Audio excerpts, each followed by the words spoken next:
La méthode de la dissertation, c'est la partie la plus importante en culture G, tout simplement parce que c'est une matière assez aléatoire et que si ton correcteur il aime pas trop ton contenu, de toute façon il te mettra pas une très bonne note. Tout simplement parce que il est pas fan, je sais pas moi, des livres que tu as mis dans ta copie, des auteurs, il montrera pas la note. Et c'est très très très subjectif comme matière. C'est pour ça qu'avoir une méthode bien claire et une copie très lisible, c'est ce qui va t'assurer d'avoir une note passable. Et c'est comme ça que moi je me suis retrouvé avec 12 et 13 au concours, alors que j'ai taffé la CG peut-être 1 heure à 1 heure et demie par semaine, grand max. Mais déjà tu peux être fier de toi parce que tu regardes du contenu éducatif sur la prépa, au lieu de regarder des shorts comme 98% des élèves qui sont en prépa. La plupart des gens quand ils vont sur YouTube, ils regardent des shorts. Et toi non, tu regardes du contenu éducatif qui va t'aider à progresser. Donc tu fais déjà partie des 2% qui ne regardent pas des shorts et qui vont vraiment progresser. Tu peux être fier de toi. Ce qu'on va voir aujourd'hui, c'est d'abord la méthode de l'introduction pour ta dissertation. Ensuite, on va voir la méthode de l'argumentation. Et enfin, on va voir la méthode de la conclusion. C'est très clair. Si tu as remarqué, c'est la partie 2 de la vidéo sur la méthode. J'avais fait la première partie sur l'AGG et maintenant c'est la partie sur la culture G. Premier bonus, tu peux récupérer le PowerPoint en description comme à chaque fois. Tu as juste à cliquer sur le lien, c'est facile. Et je te fais un petit warning, on va pas couvrir l'AGG du coup, parce que bah, ça je l'ai fait dans une précédente vidéo. On va pas voir comment tu trouves tes arguments en culture G, et on ne va pas voir pardon, les types de plans en culture G. Ça ce sera pour un autre moment. Pour l'instant on va vraiment se concentrer sur la méthode de l'intro, de l'argumentation et de la conclusion. Petit conseil, je te conseille de prendre des notes même si tu as le PowerPoint parce que le fait de prendre des notes, ça va t'aider à vraiment mieux mémoriser ce que tu viens d'entendre, enfin ce que tu vas entendre plutôt, si je veux vraiment dire la vérité. Et regarde la vidéo en plusieurs fois si t'as pas le temps parce que là, celle-là elle devrait être un petit peu plus courte, je pense qu'elle va prendre à peu près 25 minutes. Mais en vrai, t'as peut-être pas 25 minutes devant toi, peut-être que t'as juste cliqué pour avoir le début. Regarde la vidéo en deux trois fois si besoin. La méthode de l'introduction directement. D'abord, on va voir l'accroche, ensuite on va voir la définition des termes, ensuite on va voir la problématique, ensuite on va voir l'annonce de plan. Tu remarques que c'est la même chose qu'en AGG, sauf que là il y a des petites spécificités qui font que, bah en fait, c'est pas la même matière, tu sais. Donc il y a des petits changements. Bon, l'accroche. L'objectif c'est toujours d'attirer l'attention du correcteur, et donc c'est du bonus, entre guillemets. C'est quand même obligatoire de faire une accroche, mais elle n'est pas obligée d'être incroyable. C'est pas grave si ton accroche elle est pas ouf. Je vais te montrer moi ma copie du concours sur Sois sage, ô ma violence. Et bah franchement mon accroche elle est pas ouf. Pour autant, ça m'a pas empêché d'avoir 13. Le contenu de cette accroche, ça doit être une citation. C'est vraiment mieux si c'est une citation. Si t'en as pas, tu vas pas mourir, mais c'est vraiment vraiment mieux. Et il faut que ce soit un exemple littéraire. C'est mieux que philosophique parce que, à moins d'avoir quelque chose de vraiment très très bien dans le sujet. Si c'est philosophique, ça va un peu embrouiller le prof dès le début. Ça peut être aussi un tableau. Je ne l'ai pas mis là, ça peut être un tableau, une œuvre d'art, de tout type. C'est très bien pour tes accroches. Mais citation, pour moi, ça reste quand même le mieux. Euh, donc la taille, c'est toujours entre 4 et 8 lignes. Ça va dépendre du contexte, de à quel point pardon, ta citation ou ton exemple est vraiment bien dans le sujet. S'il est un petit peu éloigné, tu as peut-être besoin d'un petit peu plus développer pour expliquer en fait ton raisonnement sur comment est-ce que ton accroche est pertinente. Mais donc ça fait à peu près 4 à 8 lignes. Maintenant, la définition des termes. L'objectif, c'est de montrer au correcteur que tu sais de quoi tu parles et de dégager une tension. Et le contenu, tu vas donner plusieurs définitions des mêmes mots. Là, tu vois, ça change un petit peu par rapport à l'AGG. Il faut que tu expliques vraiment pourquoi la tension se dégage en deux paragraphes. C'est la partie la plus longue et la plus importante. Et c'est pour ça, là j'ai mis deux fois 10-15 lignes. C'est important vraiment d'avoir deux paragraphes. Le premier, il va faire la doxa. J'aurais pu même l'écrire. Doxa, comme ça. Doxa, ça veut dire l'idée courante. La première idée qui te vient en tête. L'idée que tout le monde aurait. Et donc ça, en fait, ça va être ton grand 1, en général, dans ton plan. Et ensuite, tu expliques cependant. Cependant. Grand 2. Ah ouais, je m'améliore en écriture, non. Et donc en fait là tu vas un petit peu développer sur ton grand 1 la première idée. Et ensuite, sur ton grand 2, tu vas dire cependant, en fait, si on voit ça, et là tu fais plein d'objections. Ok? Je vais te montrer un exemple à la fin de ma copie de concours, t'inquiète pas. La problématique maintenant. L'objectif, c'est toujours de donner de l'intérêt au sujet par une formulation un peu stylée. Et donc, c'est souvent une question plutôt que deux, même si c'est possible d'en faire deux. Faut que tu fasses toujours gaffe, ce n'est pas le sujet. Au concours, je suis tombé aussi sur peut-on mesurer la violence, je crois, ou la violence peut-elle être mesurée, un truc comme ça. Et bah, en fait, fallait pas que ma problématique, ce soit ça. Parce que si c'était ça ma problématique, bah, le correcteur, il allait juste te dire bon, bah, je peux le donner à mon fils de 5 ans, non, de 6 ans, il saura reproduire la même problématique. Il sait copier-coller en fait. À partir du moment où tu sais écrire, tu sais copier-coller. Donc, il n'y a pas vraiment d'intérêt sinon. Non, il faut que ce soit une formulation qui vienne de toi et qui soit stylée. Et qui potentiellement interroge le sujet. Typiquement là sur Sois sage, ô ma violence, bon bah, fallait creuser un petit peu derrière et s'interroger, demander pourquoi est-ce qu'on pose ce sujet. Est-ce que ce sujet il peut pas être un petit peu challengé? Parce qu'en soi, sinon, bah, tu fais rien quoi, il n'y a pas, même pas de question dans Sois sage, ô ma violence. Et donc là, ça fait deux trois lignes. L'annonce de plan, donc c'est quand même pour la géopo, t'as envie de donner au prof un aperçu de ta copie, et ça fait une à trois phrases. Ce que j'ai bien aimé faire, moi, c'est en général de plutôt faire une seule phrase, avec les mots certes, cependant, finalement. Donc ça c'est pour mon grand 1, ça c'est pour mon grand 2, et ça c'est pour le grand 3 qui dépasse le sujet. Je vais pas t'apprendre à faire un plan aujourd'hui, mais sache que bah, une fois que tu sais faire un plan, tu fais ton grand 1, grand 2, grand 3, avec ces mots-là, ça passe très bien. Et c'est très fluide. Et t'as pas besoin d'écrire entre parenthèses, grand 2, entre parenthèses, grand 3, ça fait un peu lourd. Et en général, les profs, tu sais, les profs de l'IT, de philo, c'est un peu des geeks dans leur monde, ils aiment pas trop que ce soit lourd, ils veulent que ce soit en finesse, etc. Donc, ça fait à peu près cette ligne. Ça, comme pour la géopo. Maintenant, petit exemple sur la copie d'HEC, où j'ai eu 13 sur 20. 13 sur 20. Alors, ça, c'est mon accroche ici. Je vois que la raison cède à la violence.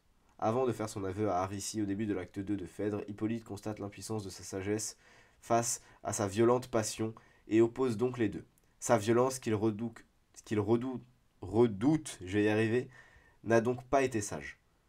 Tu vois bien que, franchement, c'est un petit peu tiré par les cheveux. Elle est pas ouf, mon accroche, quoi. Je vois que la raison cède à la violence, il n'y a même pas sagesse dedans, et que raison, c'est pas ouf. Mais c'est pas grave, parce que là, j'ai expliqué pourquoi. Et là, maintenant, je vais expliquer, hop là, dans mes définitions, comment, comment ma copie va être vraiment stylée. Et c'est là, en fait, où, dans l'intro, le correcteur se fait vraiment une idée. Tu vois que du coup, là, j'ai bien mes deux paragraphes, là et là. Donc le premier, Hippolyte s'inscrit ici dans une doxa. Tu as le droit d'employer les mots comme doxa. Je te conseille d'employer quelques petits mots stylés, tu vois. Là, dans ma copie, il y a doxa, il y a l'injonction. Tu vois, genre, c'est des mots que t'emploierais pas dans une copie de Géopo ou dans n'importe quel type de copie. Dans la même doxa, blablabla. Genre, franchement, c'est des mots complètement tirés par les cheveux, mais les profs, ils aiment bien ça, donc hop.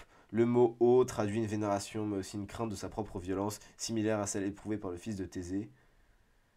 Oui, parce que Hippolyte, c'est le fils de Thésée. Et sage, celui dont l'expérience permet de juger une situation et d'agir en conséquence de manière raisonnable. Donc là, tu vois, j'ai défini sage, j'ai défini haut, j'ai défini que c'était une injonction, euh, j'ai défini la violence. Et là, maintenant, je vais faire mes objections. Tu vois? Donc là, je mets mon gros cependant, seul un être humain peut être sage. Première objection. Donc la violence peut pas être sage. Et seul un être humain peut recevoir un ordre. Le sujet personnifie donc la violence. Et là, tu vois, je suis déjà en train d'interroger le sujet. Je suis déjà en train de dire, en fait, mais les gars, si on dit sois sage, ô ma violence, c'est-à-dire que la violence, c'est un être humain. Ça veut dire que c'est pas nous qui sommes violents. On se dédouane un petit peu de notre violence, là, du coup. On se dédouane un petit peu de nos actes. Si c'est juste ma violence qui fait les choses, c'est pas moi, bah je suis même pas responsable. Donc c'est un peu un move de salope, quoi. Genre de pas assumer tes actes. Et donc on déresponsabilise l'homme. Celui qui demande à sa violence d'être sage se comporte comme s'il ne pouvait pas lui-même se contrôler. Il traite sa violence comme un père et non pas comme un outil. Et se donne à lui-même un blanc-seing, Tu vois ça, injonction, doxa, blanc-seing, c'est des mots que je connaissais pas avant la prépa, très honnêtement. Enfin, injonction aussi, mais doxa et blanc-seing, je connaissais pas. Et c'est juste des mots que ma prof a utilisés pendant 2 ans. Je les ai notés dans un petit carnet.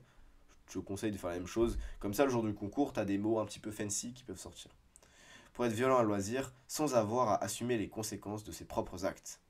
Et là, tu vois bien que il y a deux idées très différentes. Et en fait, ça va faire mon grand 1 et mon grand 2.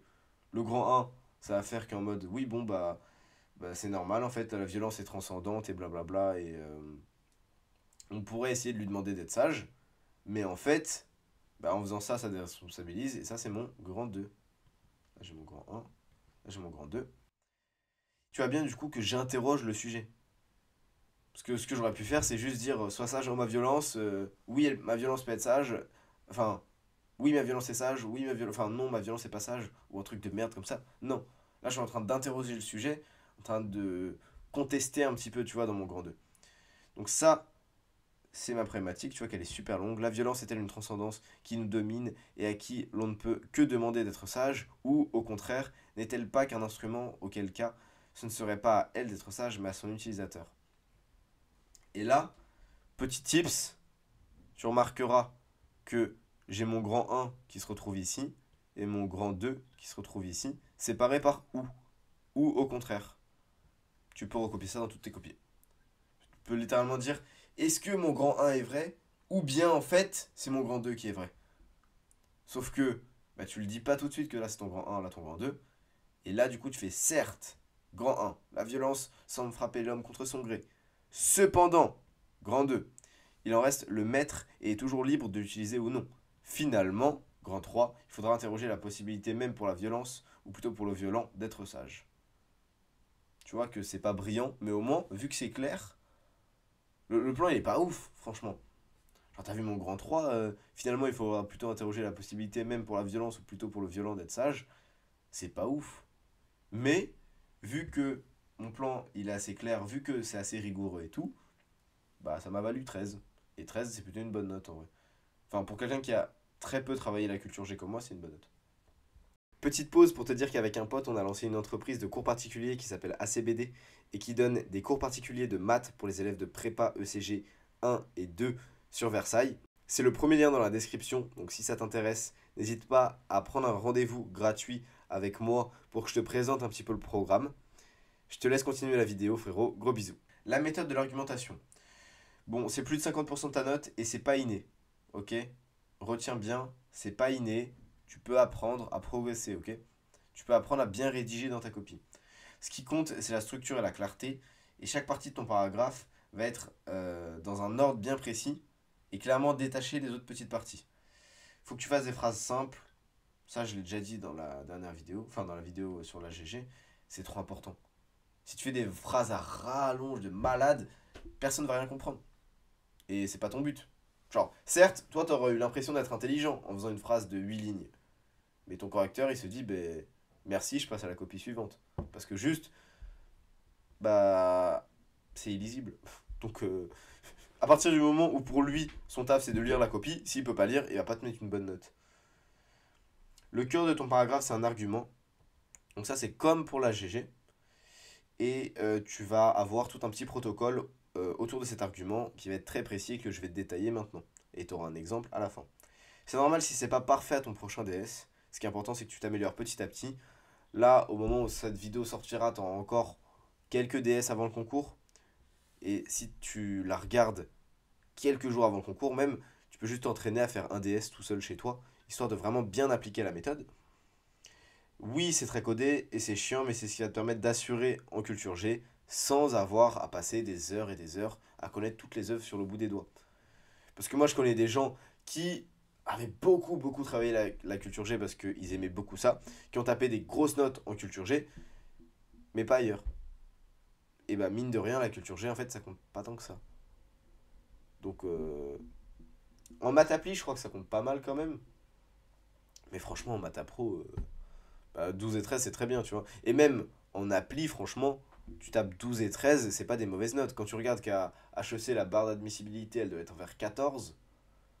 Franchement, tu tapes 13, t'es content, hein. Méthode d'argumentation. Donc d'abord, on va voir la présentation de l'argument, ensuite l'explication, ensuite l'illustration, et ensuite la micro-conclusion. Et je vais un petit peu te parler des transitions après.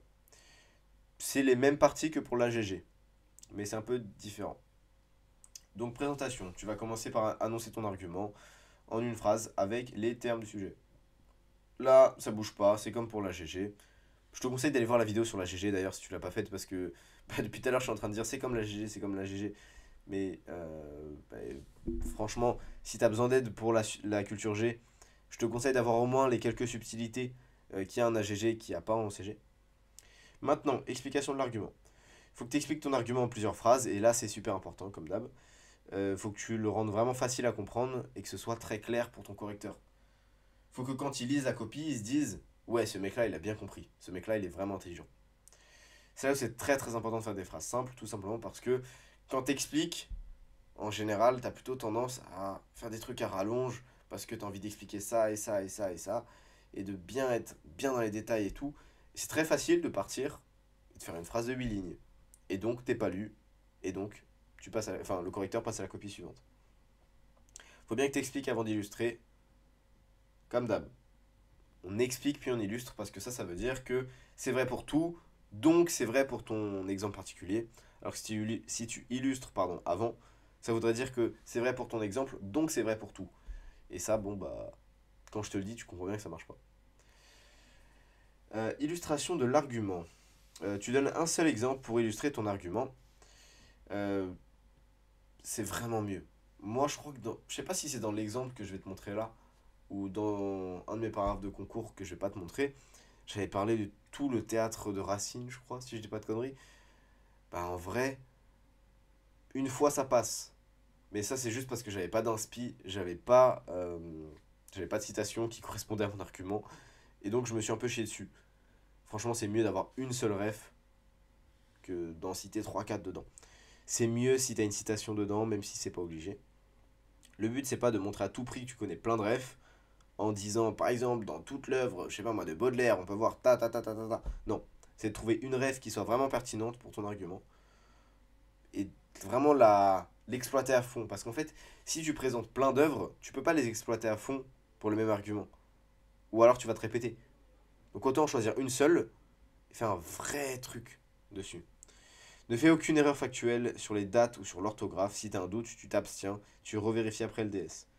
Si là, t'es en première année, va faire ta faute. Parce qu'en faisant ta faute, tu vas t'en rendre compte directement quand t'avais ton DS. Ah bah putain, là j'ai mis que de la merde, j'ai mis n'importe quoi, j'ai mis, je sais pas moi, Baudelaire au XXe siècle. Et tu vas te rendre compte que ça marche pas. Tu vas te rendre compte que c'est de la merde.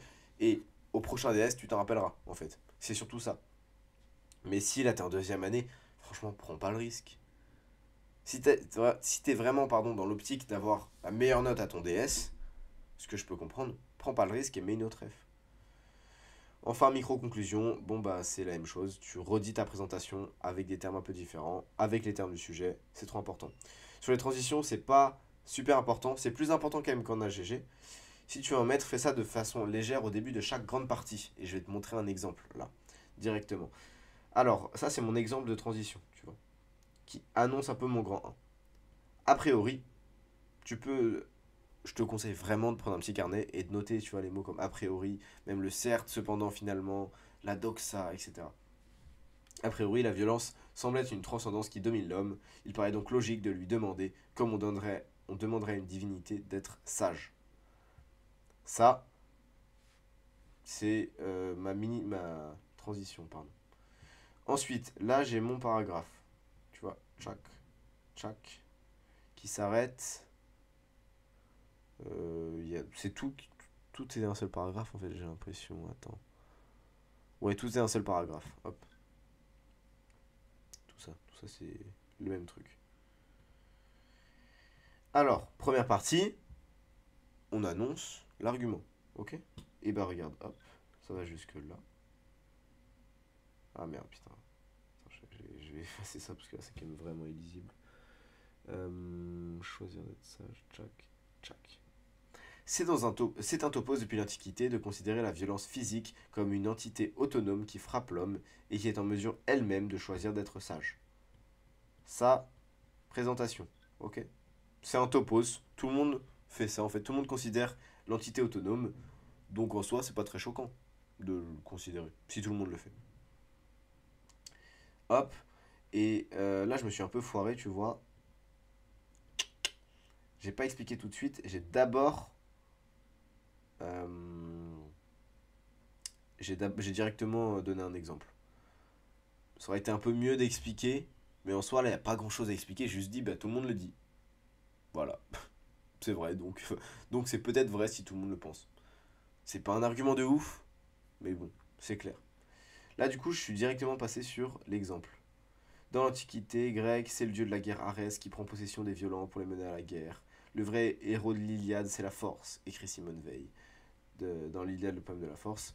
Blablabla. Bla, bla, bla, bla. Le héros grec Achille, blablabla. Et donc là, je fais tout un truc sur l'Antiquité, sur l'Iliade, etc. Exemple. Et là, tu vois qu'en fait, bon, il se trouve que je mets 2 heures parce que je mets celle de Simone Veil et je cite aussi un peu l'Iliade là. Mais en vrai, c'est la même chose quoi. Et bah, ça m'a permis, tu vois, de faire un long paragraphe sur la même œuvre. Boum. Et à la fin de dire, ainsi il paraît cohérent de considérer la violence physique comme une entité indépendante à laquelle l'homme ne peut que demander d'être sage, calme. Hop, donc ça c'est ma micro-conclusion. Mais du coup, ce que je veux dire surtout, c'est que ça m'a permis de vraiment développer. Regarde tout ce que j'ai dit sur l'Iliade, genre. C'est quand même assez long, tu vois. Et bah, le correcteur, il a lu ça, il s'est dit, ah ouais, putain, il connaît bien l'Iliade quand même, il est fort. Bah, j'espère qu'il s'est dit ça. Visiblement pas tant que ça, parce que sinon j'aurais sûrement eu une meilleure note. Mais tout ça pour dire que bah, ça m'a permis vraiment de développer une seule œuvre. Et ça, c'est assez cool parce que si là, tu vois, j'avais dit, on peut citer l'Iliade, on peut citer Platon, on peut citer, je sais pas moi, l'Odyssée, on peut citer d'autres mythes, on peut citer je sais pas qui. Bah là, il se dit, ouais, bon, il a appris plein de trucs et tout, il a appris par cœur tous les auteurs de l'Antiquité, mais par contre, il est même pas capable de faire une analyse. Il est même pas capable de pousser un petit peu plus. Bah, je m'en branle, du coup. Ça sert à rien. Alors que là, il ne sait pas que je connais pas Platon. Il ne sait pas que je connais pas l'Odyssée. Il sait juste que je connais très bien l'Iliade. Bonus. Comment apprendre tes rêves? Ça sert à rien de chercher à connaître tous les livres, c'est ce que je viens de te dire, de tous les auteurs parce que tu n'y arriveras pas et que de toute façon, tu pourras pas tous les mettre dans ta copie. Moi, je me suis rendu compte là, au concours, on a 3 dissertations avec Écrit-Com, ESSEC et HEC. Et ben en fait, il y a des rêves que j'ai utilisés 3 fois en 3 dissertations. Tout simplement parce que je les connaissais bien. Et que du coup, je savais bien comment les mettre dans mes dissertations et donc ça rentrait crème, genre, très facile. Le correcteur, il voit pas que tu connais pas. Il voit ce que tu lui donnes.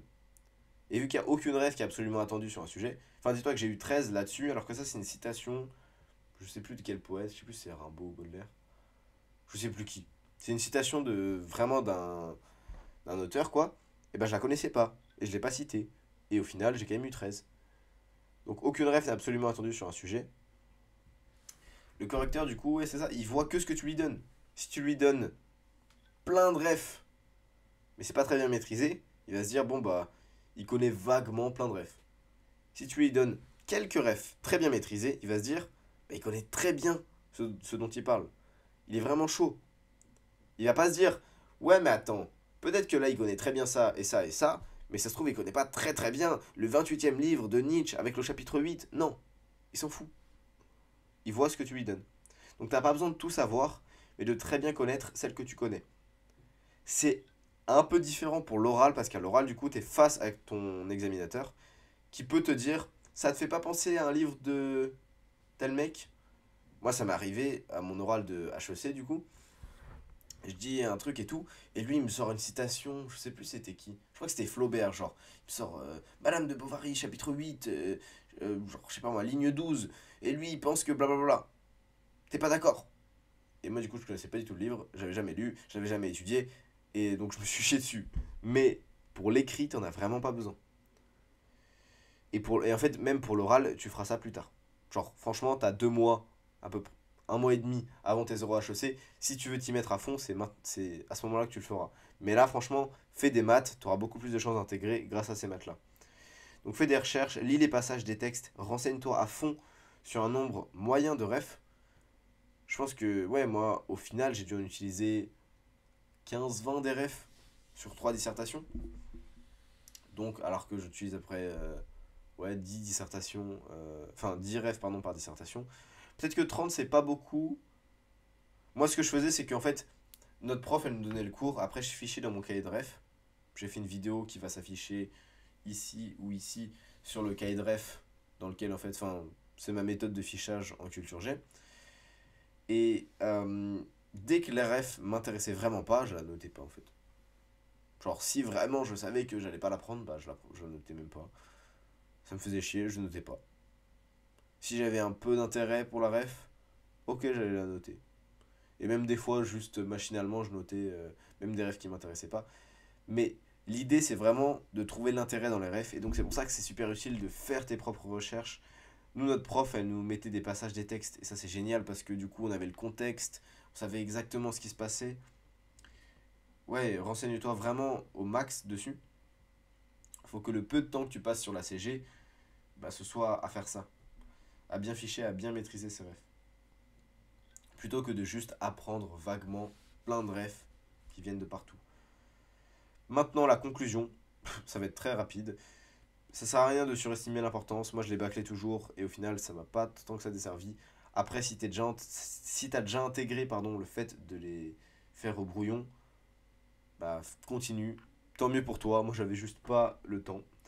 Tu répètes ton annonce de plan en répondant à la problématique. Et c'est mieux de faire une ouverture, mais là, c'est pas obligatoire. C'est vraiment, vraiment pas obligatoire. Et je te conseille même de ne pas en faire pour être safe. Parce que souvent, les mecs qui font des ouvertures, ils vont tenter des trucs. Et vu que c'est très random, à tout moment, le correcteur, il a plutôt bien aimé ta copie. Il voit ton ouverture, il se dit non, j'ai pas envie. Et du coup, il te met 2, 3, 4 points de moins que ce qu'il avait prévu de te mettre. J'avais tendance à les faire trop courtes, essayer de faire un peu plus long que moi. Littéralement, regarde ma conclusion. C'est un peu dégueulasse. Pour conclure, si dans un premier temps la violence a pu être considérée comme une entité autonome à craindre et à qui demander d'être sage était pertinent, cette conception de la violence déresponsabilise l'homme, qui est le maître de sa violence, et qui peut lui être sage. Et pour être sage, il ne peut accepter la violence, et il se doit d'être non violent. Donc là, on voit bien directement au premier temps... si, ensuite là il y a mon grand 2, et là du coup je résume mon grand 3. Au lieu de juste dire, de teaser un petit peu,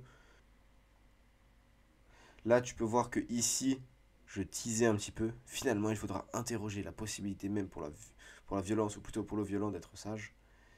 Et donc là je teasais un petit peu, alors que là je réponds et je résume très clairement mon grand 3. Hop, là, tu vois. Pour être sage, il ne peut accepter la violence et il se doit d'être non violent. Bref, je vais te faire un petit récap de ce qu'on a vu. On a d'abord vu la méthode de l'introduction, donc accroche, définition, problématique, annonce de plan. Puis celle de l'argumentation, présentation, explication, illustration, micro-conclusion et les transitions en début de grande partie. Et enfin, on a vu la conclusion. Si tu es un élève de prépa ECG, première année ou deuxième année sur Versailles et que tu as besoin de cours particuliers de maths, je te rappelle que dans la description, tu trouveras le lien pour t'inscrire à un appel gratuit avec moi pour que je te présente un petit peu le programme ACBD. Sinon, profite du contenu gratuit, frérot. Gros bisous.